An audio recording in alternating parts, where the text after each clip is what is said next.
mission of affliction let him alone, and let him curse, for so the Lord has ordered him. It may be that the Lord will look on my affliction, and that the Lord will repay me with good for his cursing this day. 2 Samuel chapter 16 verse 11 and verse 12. The bright side of David's character was generally seen either when he was actively engaged, or when he was greatly suffering. He was the man of action. When he ran to meet Goliath and returned with the giant's head in his hand, or when it was necessary that he should lead forth the hosts of God to war against Philistia, then David was in his element. He was one who never feared the face of man. He was courageous, dauntless, and full of confidence in God. Equally well does he stand out in the time of his trouble. He will not lift up his hand against Saul even when the king is in his power. If he cuts off the skirt of Saul's robe, even then his heart smites him. When his adversaries are before him, and with a blow he can put them to death, with unusual magnanimity he restrains his hand and will not touch them. Revenge was not in his spirit. He was full of gentleness and tenderness. It is well for men of this kind when they have something to do or something to suffer. And perhaps this may account for it, that men have to be very busy or very faithful if they are to avoid being sinful. There are spirits so ardent, so fervent, that unless they have either to do or to bear God's will with a high degree of intensity, they are lacking in brightness and cheerfulness. David was seldom at leisure without falling into mischief. His great sin, his grievous sin, was on this wise. It was the time when kings went forth to battle, but David sent Joab to fight against Ammon, and he stayed at home. We read that at eventide, David arose from off his bed and walked upon the roof of his house. He had become luxurious, and then it was that temptation came and he fell. His second great offense was very much after the same order. He had subdued all his enemies. The rebellion of Absalom was put down with a strong hand. All was quiet within and without, and then Satan moved him to number the people. He thought, I am the king of a great country, and I should like to know how many subjects I have. I should like to know how many troops I have. Joab, go and take a census and bring it to me, that I may understand how great I am. And then it was that God sent his servant to warn him that he would chasten him for his pride of heart. And he gave him the choice of 3 chastisements, of which must fall upon the people. David was like a sword, which if hung up on a wall, would soon gather rust, but when he was moved to fight the master's battle, he was of wondrous keen temper and could cut to the dividing asunder of the joints and the marrow. Let us dread then ease and repose, for more the treacherous calm I dread than tempests hanging overhead. Let us be afraid of having nothing to do if we have not something to do actively, for let us alone, and the best of us will corrode. And if I am addressing any man who has lately given up business, and is enjoying repose, I would urge upon him the wisdom of seeking some service for Christ which would engage his faculties, for it is true of Christians as well as other people, that Satan always mischief finds, for idle hands to do. Our text tonight exhibits David in the time of his trouble. He is here so admirable and his conduct is here so commendable, that I hold him up as an example to all. There are 4 things in this transaction which we all ought to copy. The first was the absence of resentment, his entire resignation to the divine will. The third was his expectancy from God alone. First then, admire David and then try to copy him in this respect. We read you the story just now. Now the attack of Shime upon David was very cowardly. David had been king for many years, but you never hear a word from Shime, while the king was on his throne and in power. This man was skulking in the farthest corners of the land, no doubt often biting his tongue, but having too much sense to use it against the powerful king. But now that David is fleeing from the palace and his son is pursuing him, eager for his blood, out comes this coward from his skulking place and begins to accuse the king. Those who would not have dared to speak against David before now abuse him to his face with opprobrious epithets. It is very hard to bear a cowardly attack. One is very apt to reply and use hard words to one who takes advantage of your position and deals you the coward's blow. Only the coward strikes a man when he is down. It is just possible that somebody here may be suffering from an injury which he knows the person responsible for it would not have dared to inflict in years gone by. That helps to make the blow more cutting when it comes from a coward's hands. Besides being so cowardly, it was so brutal. We pity a man that is in distress. When a king has lost his throne, when a father has his own child in rebellion against him, one says, whatever may have been his fault, this is not the time to mention them. When the poor heart is bleeding and the man is already suffering the very extremity of misery, who would wish to add a single ounce to the crushing weight that he has to carry? Sympathy and common humanity seem to say, be quiet. Hush. Another time when he mounts again to prosperity, then, if it is necessary, let us faithfully rebuke him for his faults, but not now. It is not seemly. If this dog of a Shime, I must fly at David when he is suffering, most surely Satan himself must have set him on to aggravate to the last degree the miseries of David. And yet David has not one hard word to say against him. No, he becomes his advocate, bears with the brutal attack cowardly as it was, betrays no temper, but peacefully, calmly, gratefully spares the life which was in his hands. Moreover, remember that the attack was especially a false one. He called David a bloody man and accused him of having destroyed the house of Saul. Nothing could have been more false, for when Saul was in David's power on 2 occasions, once in the cave and once when he lay asleep on the slope of the mountain, David did not put out his hand to touch the Lord's anointed. When Saul and Jonathan were slain on Gilboa, David sincerely mourned and wrote that pathetic elegiac song which he bade them learn to sing in mourning for Saul who fell on the high places. And afterwards, when the Amalekite came with the crown of Saul, hoping to be rewarded, David had him put to death on the spot. When wicked men came with the head of Ishbosheth, hoping to gratify David, he slew them both for the murder. Moreover, he sought out Mephibosheth, and though he was lame in both his feet, and could not stand, he bade him sit at his table and did him honor. So far from being a bloody man, he had, on the contrary, even though hunted by Saul and his blood had been sought by the leader of that house, yet had he never returned evil for evil. It is very hard to be reproached for what you do not do. I do not know how, but somehow the falseness of an accusation does put a degree of sting into it. I have heard of a woman who was charged with a certain degree of dishonesty. Her minister said to her, "You need not be so grieved about it if it is not true." "No, sir," she said, "I should not be grieved about it if it were not true, but there's the point about it, it is true. And just so, if we were sensible, we should only feel those charges that are true, and the edge would be taken off others when we knew our conscience did not justify them. But it does not happen to be so. We do not hold the scales well. We feel that it is a very cruel thing to have things laid to our charge that we knew nothing of, and when our whole life has been in one direction to have it laid to our door that we act quite contrary to that is a very stinging thing." Shimei, I suppose, could not have uttered anything that could sting David more to the quick than when he said to him, "You are a bloody man and have destroyed the house of Saul." Yet David did not put out his hand to him. He said, "Let him alone. Let him curse." Magnanimously he allowed him to escape unscathed, though I cast stones and dirt upon him. Sometimes the way in which a thing is put is more cutting than the thing itself. For I did not merely speak his charge against David, but he put it in the bitterest way, come out, as though he scorned him. And then he threw stones and dirt at him, as though he did not mind him now, as though he thought David the very dust beneath his feet and called him the offscouring of all things. Few among us can bear scorn. I suppose that a bitter sarcasm often stings where a downright charge, however false, might not have done so. A little bit of ridicule, with malice in it, will often wound, and little do we know how many may have gone with broken hearts all their days through unkind words that have been spoken, perhaps half in jest, but which, being taken in earnest, have made terrible wounds in the soul. Yet David would not be provoked by this man's lies nor by the tones in which he spoke them, but like a true king, all royal as he was, he said, "Let him alone. Let him curse. It is hard to bear, but I will bear it." Now remember that David could very easily have put an end to all this. It was in his power to put an end to Shimei. "Off with his head," said Abishai, and there would have been the end of the argument. Sometimes we are very patient with things we cannot cure. It is good sound doctrine, what can't be cured must be endured, and stooping down as needs he must, who cannot sit upright. If you cannot prevent, you may as well forgive. A very fool will adopt that, unless he is a strange fool indeed. But David could take this fellow's head off and that in a moment, and yet he said, "Let him alone. Let him curse." And this makes a splendid example. If you can revenge yourself, don't. If you could do it as easily as open your hand, keep it shut. If one bitter word could end the argument, ask for divine grace to spare that bitter word. Reflect too that David was urged by others to put an end to this man. Sometimes we readily follow advice, especially when there is something that we like in the advice. And who among us would not like the advice? I confess on reading the chapter, that if I had been in Abishai's case, I am afraid I should have taken his head off first, and asked permission afterwards. I am afraid it would have been very bad and wicked, but in such a case as that, when my dear king for whom I had lived and would have deed such a blessed king as David was scoffed at by such a dog as that, who would not have said, "Off with his head," and have thought he did him too much honor in those rough days. Yet David said, "No, we must not follow bad advice, we must not let the zeal of earnest friends lead us too fast. If they are too fast, we must be too slow. In all matters of vengeance, if others would go forward, we must draw back and say, Christ has bidden us forgive even to 70 times 7, and so will we do." Remember, this is under the old dispensation, when the law of God said, "An eye for an eye, a tooth for a tooth," and so on, and therefore David might have been more excused if he had avenged himself. But he seems to have caught, like a prophet, the light of the coming time and spared the man as Christ would have spared him if he had been there. In this he is to be copied by us all. To gather all up in one, beloved, if the trouble that comes to you as a second cause, don't look at the second cause so as to quarrel with it, and don't say, "I would not mind if it had not been so, and so." That is why God selected so, and so to chasten you, for when a father wants to make a child smart, he gets his heaviest rod, and so does God. He has taken up that instrument which will make you smart and cry out most. It is always foolish for us to fret about the second cause. If you threaten a dog with a stick, he bites the stick, but if he were a sensible dog it would bite you, only he does not know any better, and so he bites the stick. And if we rebel against the second cause, we are in error. If there is anyone we should complain against, it would be God who uses the instrument. But as we cannot, and would not if we could complain against him, it is best for us to say as David did, "Let him alone. Let him curse. The Lord has ordered him. The Lord has ordered him." Now don't we tonight say, "I could have borne that other trial if God had sent that"?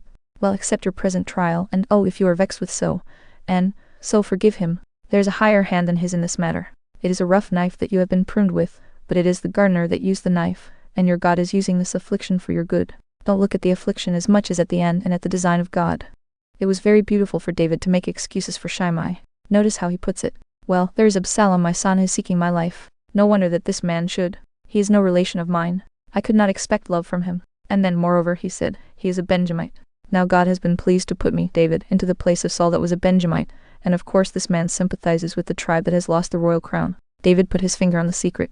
The man has been a sufferer through me, therefore he is angry, he is estranged from me. I could not expect gentle treatment from him, and I have unconsciously, without intending to injure him, taken away some authority from the family to which he belongs, and therefore I can somewhat shut my eyes to his hard treatment of me, and at any rate, I will show that God is using him as an instrument, and will freely forgive him. Now I am talking very simply and upon simple conduct, but I am sorrowfully conscious that a great many Christian people need to be preached to about giving lessons to others. As soon as ever a child learns to say, Our Father, which art in heaven, which is a little infant's prayer, is taught to say, Forgive us our trespasses as we forgive those that trespass against us, and yet I find that some who have been Christians for years, at least they say they have, if they get a little put out about some insignificant trifle, take a long time to get their feathers smooth again.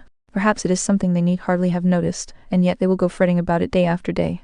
Oh, let us be men and women, and let us be Christian men and women, and let us be able to forbear. In many things we offend all. It is necessary that offenses come, but woe unto that man by whom the offense came. I think it is equal woe unto that man who will not let the offense go away. Someone says, I suppose somebody must have been offended here. I am sure I don't know of anybody, but if the cap fits, let them wear it. May we always learn to forgive as we hope to be forgiven. Romans 2. Now the second thing is this David's complete resignation to the divine will.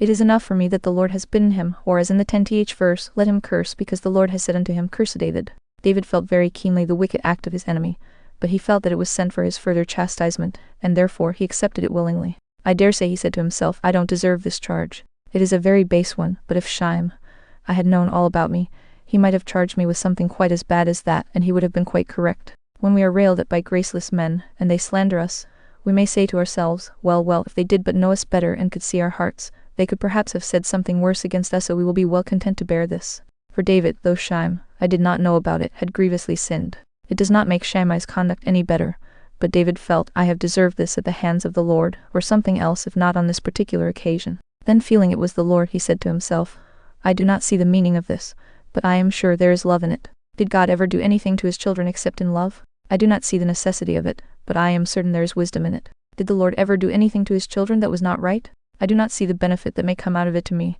but did God ever exercise his children with fruitless trials? Is there not a divine necessity for all chastisements? It is the Lord, that is enough for David. Brothers and sisters, is that enough for you? The Lord has done it. Shall I open my mouth again, when I know my Father did it? Did he take my child? Well, blessed be his name that he loved my little one so well. Did he take my gold? Well, he only lent it to me, and a thing borrowed ought to go laughing back to its owner. Let him take back what he lent. He gives, and blessed be his name, he takes but what he gave. Therefore let him still be praised. David seems to me, as it were, to have lain down before God under a sense of having done wrong in days gone past, and said to him, My Father, chasten me just as you will. My rebellious spirit is humbled before you. If it is necessary for my good that I suffer from your hand, this affliction and 1,000 others, go on. Your child may weep, but he will not complain. Your child may suffer, but he will bring no charge against you. What you please to do, it shall be my pleasure to bear. Your pleasure and my pleasure shall be one pleasure henceforth and forevermore. If the Lord has done it, so let it be. I invite every troubled brother and sister here to cry for grace from God, to be able to see God's hand in every trial, and then for grace to, seeing God's hand, submit at once to it. No, not only to submit, but to acquiesce and to rejoice in it. It is the Lord, let him do what seems good to him. I think there is generally an end to troubles when we get to that, for when the Lord sees we are willing that he should do what he wills, then he takes back his hand and says, I need not chasten my child now, submits himself to me. What would have been affected by my chastisement is already affected, and therefore, I will not chasten him. You know David was not long in the dark after he was condemned to be there. Well, says the Lord, if my child does not cry because he is left without a candle, he shall have his candle. Now I have tried him and proved him, he shall come before me in the light. What is the use of our kicking and struggling against the Lord? What benefit ever comes of our rebellion against them? The ox and the mule, which have no understanding, have to be held in with bit and bridle. What comfort ever came to you from your rebellions and reluctances?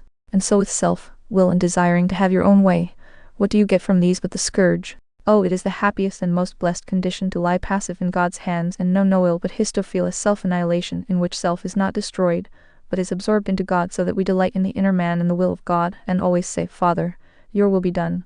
This is a hard lesson, far easier to preach about than to practice, and a great deal easier to think of when you have learned it than to carry it out. I am often reminded of an old friend, Will Richardson, I used to talk with. He said, when it is winter time, I think I could mow and reap, and fancy if you were only to give Will the sickle and scythe, what a splendid day's work he would do. That is in the winter, but in the summer I have not been half a day at work before I begin to feel that my poor old bones won't stand much more work, and to think that I am hardly the man for a farm laborer. Now so it is with our own strength. If we fell back upon the strength of God, we would be strong when we are weak, but when we fancy we are getting stronger, we are very much weaker and might very often measure ourselves in the inverse ratio of what we think. David is to be imitated in another respect, namely, that his expectation was only from God. Notice the text, it may be that the Lord will look upon my affliction. There was Abishai ready to take off this man's head, but David said, it may be that the Lord will look upon my affliction. He thought that when he was in such great trouble, God would surely have pity upon him. Oh, you tried ones, look away once and for all from man to your God. My soul, wait you only upon God, for my expectation is from him. There are two ways of going to a place. One is to go round and the other is to go straight. Now the straight road is the shortest way. And there are two ways of getting help. The one is to go round to all your friends and get disappointed and then at last go to God. The other is to go to God first. That is the shortest way. God can make your friends help you afterwards. Seek first God and his righteousness, and the help of friends will be added afterwards. Straightforward makes the best running. Out of all troubles, the surest deliverance is from God's right hand. Therefore from all troubles, the readiest way to escape is to draw near to God in prayer. Go, not to this friend or that, but pour out your story before God. Remember how the poet puts it, were half the breath, thus vainly spent, to heaven in supplication sent, our cheerful song would oftener be, hear what the Lord has done for me. Human friends fail us. The strongest sinew in an arm of flesh will crack, and the most faithful heart will sometimes waver, and when there is most need of our friends, we find that they fail us. But our God is eternal and omnipotent, who has ever trusted in him in vain? Where is the man that can say, I looked upon him and hoped in him, and I am ashamed of my hope? The beauty of David's looking alone to God came out in this quite calmly and quietly. He said to himself, God will get me out of this, therefore he was not angry with Shimei. He did not want his head to be cut off or anything of the sort. God will do it. Oh, that is the man for life. That is the man for death. That is the man for smooth waters, and that is the man for storms who lives upon his God. If a man stays in that frame of mind, what can disturb him? Though the mountains were cast into the midst of the sea and the earth were moved, yet still would he in patience possess his soul and still be calm. For of such a man I may say, his soul shall dwell at ease, his seed shall inherit the earth. At destruction and famine he will laugh. God has given his angels charge concerning such a man to keep him in all his ways. For this is the man that dwells in the secret places of the Most High, and he shall abide under the shadow of the Almighty. The Lord says of him, because he has set his love upon me, therefore will I deliver him. I will set him on high because he has known my name. He has proved it by trusting in me and me alone. Therefore will I never fail him, neither shall he suffer long. Trust you in the Lord alone, for in the Lord Jehovah there is everlasting strength. Gather up your confidences, make them into one confidence, and fix them all on him. Lean not here and there, you will grow crooked in yourself, and the staff you lean on shall turn to a spear and pierce you. Lean wholly upon God, and as he is everywhere, you shall stand upright in leaning upon him. This shall be the uprightness of your ways, that you stay yourself on the rock of ages. May we learn this lesson. It is a high one. May the Spirit of God teach it to us. Now the last of the 4 lessons is this: David learned to look at the bright side. What is the bright side of trouble? What is the bright side of your trouble, dear friend? Well, I don't know what you would call the bright side, but David considered the bright side of his trouble to be the black side, and I think every man who walks by faith knows that to be so. If you read the text you see it at once. It may be that the Lord will look on my affliction, and will repay me with good for his cursing this day. Much as if he said, though my affliction is so very bitter, God will pity me. So the black side is the bright one. This man has cursed me. That will move God to come to my side and defend me. So the black side is the bright one again. There is a sailor, and the tide has ebbed out altogether. Now, he says, is the turning. Those that watch at night are glad when it comes to the darkest, because they know it certainly cannot be darker, and they know that daylight is coming soon. The darkest part of the night is that which precedes the day. We have an old saying about the weather: as the day lengthens, the cold strengthens. And so it does, but soon it will come to an end. The cold will soon yield. Be thankful when you have got into midwinter, because you cannot go any deeper. Let us be glad of that. Now if in our blackest parts of sorrow there is brightness, there must be brightness elsewhere, and indeed, if we were half as inquisitive to find out that which will cheer us, as to discover that of which we may complain, we should soon have reasons of gratitude in the lowest and worst condition. We rummage our affairs to find out something to distress ourselves about, ambitious to multiply our sorrows, diligent to increase our distresses, as though our woes were wealth and our sorrows were worth hoarding up. But if we turn the curiosity and inquisitiveness of ours into another channel, we would begin to find that there are diamonds in dark mines, pearls in rough oyster shells, rainbows that deck the brow of the storm, and blessings that come to us in the garb of curses. We should soon have cause for joy. I suggest to our friends, therefore, the blessed habit of trying to find the silver lining of the dark cloud, to look away from the black surface into the bright gleam, so that they may have reason to rejoice in the Most High. To conclude, David was a glorious man. If instead of having expectation from God he had only had confidence in his fellow men, and had gone about always repining and mourning and finding out the dark side of everything, well, he would have been a very small psalmist. In fact, I don't think he could have written a psalm at all except a poor one. He would have been a poor king, a mere pygmy, and would never have shone out as a saint. Now if you, dear brother and sister, want to shine before God and be among the illustrious elect who the Lord makes as stars in the Church's history, pray for patience towards men and patience towards God. Pray for bright eyes to find out the light even in the darkness. Pray to always lean wholly upon God and keep yourself upon Him. You will glorify God in that way, and you will be the means of bringing others to God. Distrustful preachers do not win souls. Moaning and repining Sunday school teachers will not bring children to Christ. The joy of the Lord is our strength. The patience which makes us possess our souls gives us the fullness of the blessing of the Lord. May the Lord teach us in that school, we are very foolish. The Lord strengthen us in His grace, we're very weak. And may all of us on earth live quietly and happily the risen life which our Savior did. Now if I am speaking to any here tonight, who are rebellious and do not love the Lord, I would remind them that there is a cure for these maladies: faith in Jesus Christ. He that believes in Him shall find the water that flowed from His pierced side to be the double cure of sin. May you have that cure every one of you for Jesus' sake. Amen.